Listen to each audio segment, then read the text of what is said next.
Well, my name is Anthony Jackson. I'm a 40-year-old disabled veteran, father of three beautiful girls. And I was laid off on March 23rd. Thank you for your service. Thank you. I was laid off on March 23rd. And I was laid off not because Nabisco couldn't afford to keep it in America. It's because they were just pure greed. This is a $35 billion corporation. The Oreo alone made $2.9 billion last year. This is not something where they're saying, oh, if we miss $1 here, it's going to kill us. If we stop the made in Mexico product, they will shift it back to America, the same way they shifted it to Salinas. I mean, Mondelez, which is the parent company of Nabisco, has a goal. They want to destroy unions. Not just our union, not the Teamsters, but all unions. What we must do is, and what we teach is, we want to become conscious consumers. We want to make our money have value. Right now, as Americans, we give our money to whoever will take it. We give it to people who don't give us anything for it.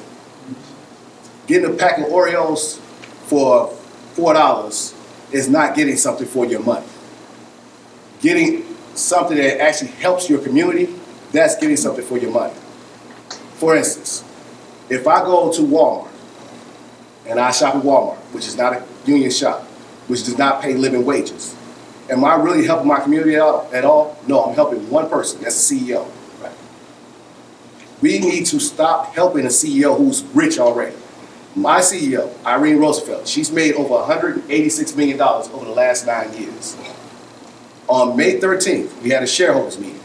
I was fortunate enough to attend it. And I was fortunate enough to actually ask her questions.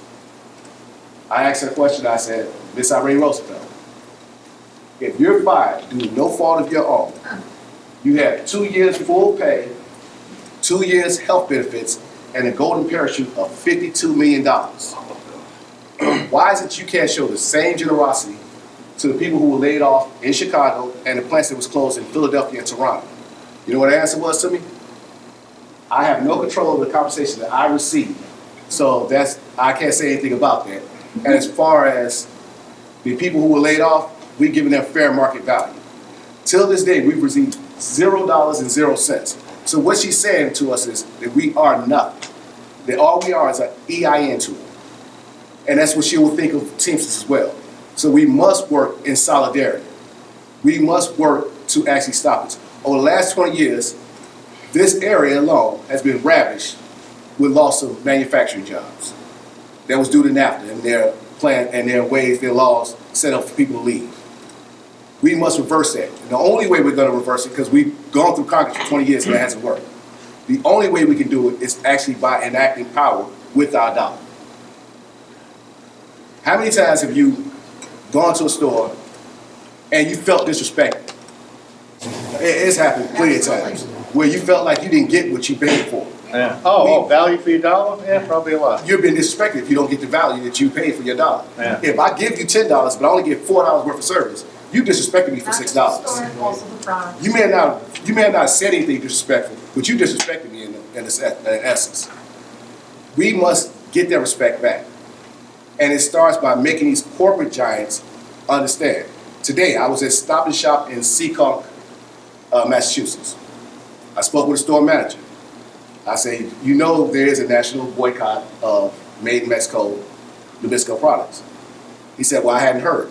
I said, well, yes, we have an AFL-CIO endorsed national boycott of made in Mexico Nabisco products. We're doing this not only because they are taking away American jobs, like they closed the plant in Philly and they laid off 600 in Chicago, but they're also paying Mexicans $60 a week to work 72 hours a week, 6 days a week, 12-hour shifts, no overtime pay, no benefits, and no breaks. His reply was, well, I can't do anything about what we order here. I said, well, could you call your vendor? He said, well, we don't do any of the things here. That's at a corporate level. These corporations have learned how to segregate everybody in their departments so that you have to go through 35 different people to get anything done. If we teach them the right way by taking away their dollar that they hold so precious, we can enact our power. We can change the way they do things. If you never eat another Oreo in your life, how will you feel? If you never ever sell another Oreo in their life, I wouldn't have they this. go in the tank. They need us. We don't need them. Oreo is a snack. It is not a luxury. I mean, it's not a necessity. It's not something that's essential in your life. It is just what it is, a snack. It doesn't fill you up. It doesn't get you through the whole day. It is just a little taste treat for you to have for a minute. We can enact power on them. We can change this. We can change these factories leaving. We're using Mondelez as ground zero, but we're doing this for all these companies. Carriers plan on leaving Indianapolis in February. Honeywell has already made discussions on leaving for Mexico. Aerotech has made discussions for leaving for Mexico. Who's next? We must stop. We must, one, say no to TPP. Two, we must stop them with our dollar. And three, we must get money out of the elections. The corporate dollar is killing the elections. That's why we can't get Congress to do what they're supposed to do. I've walked with SEIU down in Springfield, Illinois, the state capital, to talk about the Fight for 15. I've been with the McDonald's workers outside the shareholders meeting when they were fighting for their Fight for 15. I've been with Rock Against the TPP, which will be in Boston on October 7th, fighting with them for TPP. I can say that we are not just looking at ourselves. We are looking at the whole community as a group. We as union members must stick together as brothers, and we must fight back. For too long, we've stood by, we stood idle, and let corporations run over us. They may not have ran over us on contracts, but they have ran over us at the register. And now we must take that power back. When I talk to people one-on-one, I always tell them this story. Have any of you ever seen the animated movie Ants? Do you remember the scene in the canteen with the grasshoppers? Well, it basically goes like this. The lead grasshopper was talking to one of the other grasshoppers. And he pulls out a grain that they eat. And he throws it at the grasshopper. Bounces off, he says, did it hurt? He says, no. He grabs another grain, throws it at him. He says, did that hurt? He says, no. He pulls the plug out, and all this grain comes down on him and swamps down on him. He said, and that's what those ants are. They ever realize how much power they hold. That's us now. There's truly, 50 corporations in this world?